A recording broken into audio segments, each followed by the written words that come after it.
కూటమి ప్రభుత్వంపై వైఎస్ఆర్సీపీ అధికార ప్రతినిధి పుత్త శివశంకర్ ఫైర్ అయ్యారు. రాష్ట్రంలో కొత్త పరిశ్రమలు రావడం సంగతి పక్కన పెడితే ఉన్న పరిశ్రమలు కూడా కూటమి ప్రభుత్వం వేధింపులు తట్టుకోలేక పారిపోతున్నాయని ఆరోపించారు.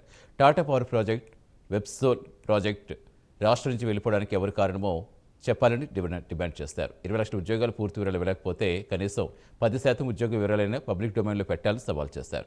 రాష్ట్రంలో పరిశ్రమలకు అనుకూల వాతావరణం పూర్తిగా దెబ్బతిందని శివశంకర్ విమర్శించారు. నెల్లూరు జిల్లా సంబంధించిన దాంట్లో టాటా పవర్ ఎనర్జీ, టాటా అనేటువంటి సంస్థ మనకు తెలుసు ఎంత విలువలు విశ్వసనీయత ఉంటుందో.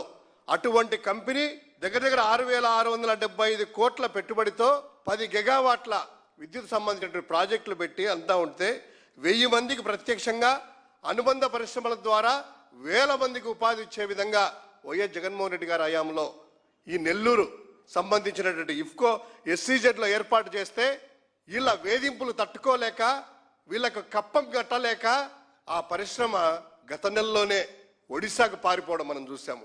అదే వరుసలో పక్క జిల్లానే తిరుపతి జిల్లా నాయుడుపేట చాలా ఘనంగా చెప్పుకున్నారు కదా, ఇంతని అంతనేసి.